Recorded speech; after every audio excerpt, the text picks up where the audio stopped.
Welcome back to the small greenhouse, guys. Be sure to hit that like and subscribe button if you eat plants, or even if you don't eat plants all the time. Definitely hit that like and subscribe button for us. Out here cooling off in front of this little 12-volt DC fan, and that's running off of a small solar panel.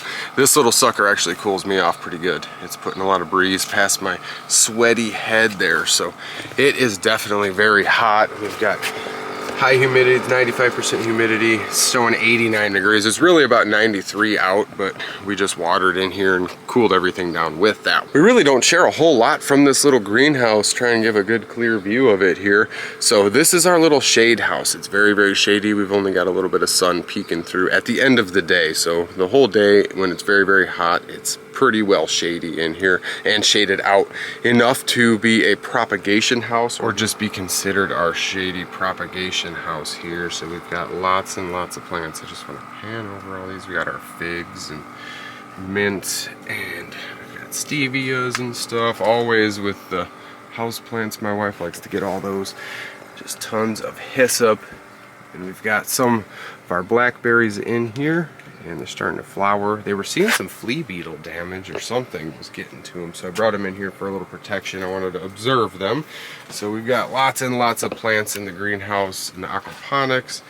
This side we've been kind of spreading out. Our baby dog tears this up and kind of beat up our toothache herb there. African toothache herb. This is very, very cool. Got sphalanthol contained in it, which numbs your mouth. So moving on, we've got our trays that we're about to propagate into. We showed a YouTube short with all of these here, propagating these maybe 2 weeks ago. And we've got roots in there. So, oh, simply one-handed tuck that pot back in there. That was pretty good, actually. So I'll stick that back in. Hopefully that survives. I usually don't like to damage the plants like that, but we've got lots of elderberries. We should have some roots. Yeah, we've got roots. You can see the white root coming out of there. We've got roots on all these. They're throwing pretty good roots off and showing good signs of life in the shade house. So we're able to use this little shade house for propagating and protecting all those delicate plants and the new starts and newly rooted plants, and all of our new propagations and new plants that we'll order. So I've got ourselves this little eastern prickly pear cactus. Let's see if you can focus on that little guy there. Very cool stuff, and this pad's maybe about 8 to 10 inches tall or so. We've got another one back there, and we've got another small eastern prickly pear cactus right there. So that's a new variety to the homestead, and I want to talk about that today. So I'm very, very sweaty, so I'm going to kind of sit down and set this camera up, and we're going to dive into this. So before we jump into that cactus, I also have another solar system. We've got our fan, but we've also got a solar bubbler underneath this little mat here. We've got one line running out to some simple compost tea that we're going to mix a little more compost in as we use it, and then we refill it with water. It just sits out here and it doesn't really collect many bugs or anything like that. We don't really notice mosquitoes in the compost tea as it's bubbling and stuff, and we keep adding stuff, and we use it pretty frequently, and we do not notice any mosquitoes in this tank here. This little fish tank has a whole bunch of mollies and guppies and stuff. It's hard to focus on actual tank itself, but you can see all the little babies swimming around in there. There is just tons and tons of life in the tank. So we've got 1 or 2 live bearing molly in this tank that are just producing offspring like crazy. We've got maybe 50 offspring out of here, and they are a great mosquito eater. We like to put fish in all of our water sources to prevent any pests from breeding, multiplying, and taking hold in the greenhouse. And with all of the protective measures we usually take, we don't have a whole lot of pests. You don't see any mosquitoes in here, and I'm not getting bit by anything. So I bring everything into the greenhouse to protect it from the bugs and stuff outside. So we have pretty good success in the greenhouse with propagation. So let's check out this cactus here. This eastern prickly pear cactus is a zone 5 perennial, leading it to survive winters that are negative 35 degrees Celsius or about negative 31 degrees Fahrenheit for an overwinter temp cold. So that is a very good plant for us, because without the polar vortex, we are definitely going to be able to survive these, hopefully. So we have a good shot definitely in the greenhouse. I'm not worried about that, but getting a patch going outside in a nice microclimate would be my next goal for getting a good patch established. Now, fully mature, standing only about 12 to 18 inches tall, so it's not very tall compared to its southern counterparts, which are able to be used for fence line for herding animals and keeping a natural break in a fence line. So these are not very tall, not very big, but they do produce a good amount of food. Now, this eastern prickly cactus is covering most of West and Midwest America, North America, and it is in Europe. They have propagated out to the dry, sandy fields and stuff like that. So it's a well-known plant. I just didn't realize how cold hardy it was. So I really want to talk about this plant, take a look at it, and see what parts are edible. So I want to take a look at this cactus and talk about what parts are edible, because it is a perennial food source that we are going to have, and it has a lifespan of about 20 years. So I'm going to have to take the camera because I have a helper out here. She's joining me now, little honey.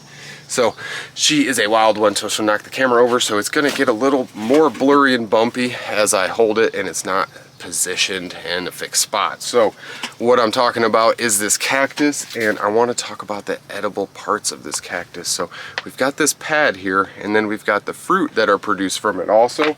So we've got this larger cactus here, and we've got a lot of new pads forming on it. You can see those 2-3 pads that have developed. When I ordered this, what I received in the mail was just this pad here, and that was a decent sized pad, and it was already calloused up. It was pretty well dried out, so I didn't know if it was going to survive, and I had planted it and it took off. So I really wanted to get this going before I shared it with everybody, and I really wanted to come out here today. You can see how bad I'm sweating. It's just profusely hot out here, but I wanted to talk about all this because we're going to be transplanting and taking cuttings from this, and we're going to be propagating it. These pads have been in the soil for about 3 weeks, maybe 3.5 weeks, and they started showing signs of growth after about 1 week. And after about 1.5 weeks, I noticed that they were pretty solid in the ground and didn't want to take, like they had roots that were starting to dig in, like they were pretty well rooted in. So very cool stuff to see that. And the coolest part about this new cactus is that the entire thing is actually edible. We're able to eat the entire cactus, raw or cooked. So this is a very, very cool, cold hardy staple that we're going to be able to add to our resume. Basically, we're going to be able to have this as a staple. We'll have this plant for the rest of our lives. In my research, I've found that they're very versatile in methods of cooking or ways of cooking. You can pretty well cook them and experiment and find ways that you like to eat them, so they're not very finicky. But what I found was that you can basically cut them up, put them in a salad, eat them raw, washed, or you can put them in an omelet, put them in stew, put them in casseroles. You can also bake them into breads and kind of make like a zucchini but a cactus bread. So there's going to be a lot of different ways to experiment to get this food into your diet. I'm very excited to get these rolling out to our customers and to ourselves, so I'm looking to harvest these and experiment with cooking and kind of baking some breads, putting them in omelets, casseroles and stuff. So that sounds awesome to me. Being able to cook them outside over a fire or in the greenhouse, over the stove. If I can keep them from going too dormant this winter in the greenhouse, I might be able to harvest some later on into the winter, and possibly with some of our compost heat we'll be able to get some of that going and eat some midwinter cactuses. So how long is this plant gonna live? How long does this cactus live a individual's lifespan? So about 20 years, 18 to 20 years is what I'm finding on a healthy plant. So that's a pretty decent amount of time. We're going to be able to propagate more. Obviously, we'll be able to make one off of this. So all the general information about this plant aside, I've got my baby dog jumping in a pool out there. You can probably hear her splashing around. So this plant, I want to talk about propagating it because it is not like any other plant I ever share or any information I give to anybody when they're propagating. So this is something that really kind of took me by surprise in the method that this used to propagate a new plant. So as I was saying, these are not like normal cuttings. When you're taking these cactuses, even this little guy here, when you're taking these, I could propagate this into a new pad. I'm gonna let it grow a little further because the bigger they are, the easier they are to propagate. So we're going to propagate the larger one in the background, chosen one to be propagated over here.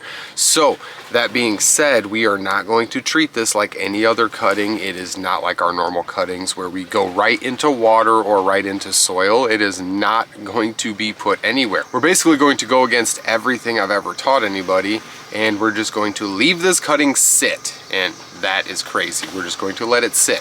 So when I pop this off here, I'm gonna bend it, bring the little propagation up here.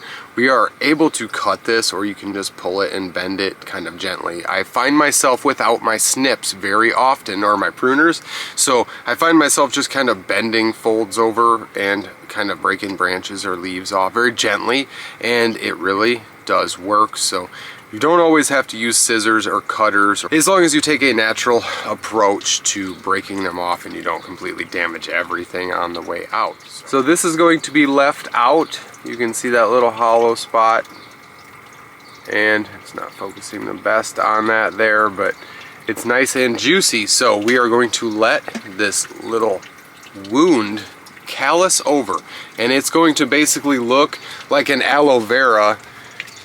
It'll look like this dried out leaf on the aloe vera here. So that's basically what the callus looks like. Hopefully this zooms in.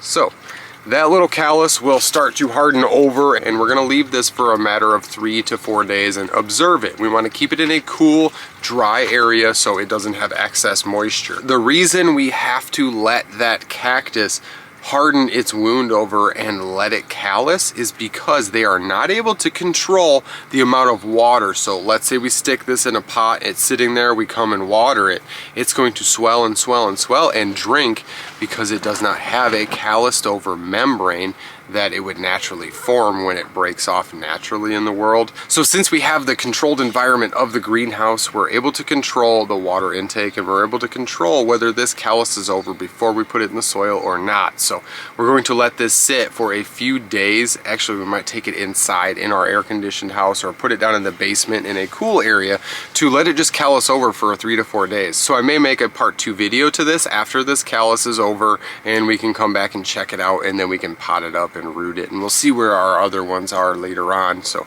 it is very important to let this callus because it cannot control its water intake, and it's going to absorb way more water than it needs to, and it can explode its cell walls and basically kill itself. So you might have a wilted dead cactus a day or 2 after you actually transplant it if you take it and put it right into soil.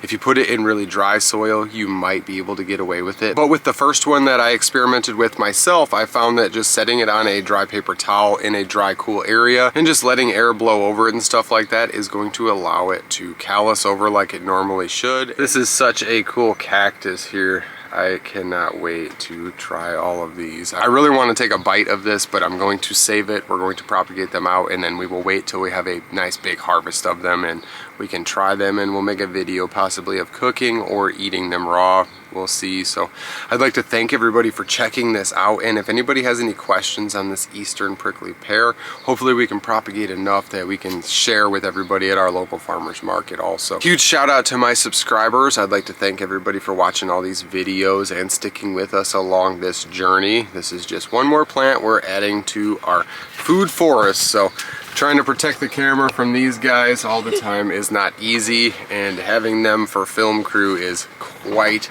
insane sometimes. So thank you to everybody for watching, and I've got to go get this set down in the basement.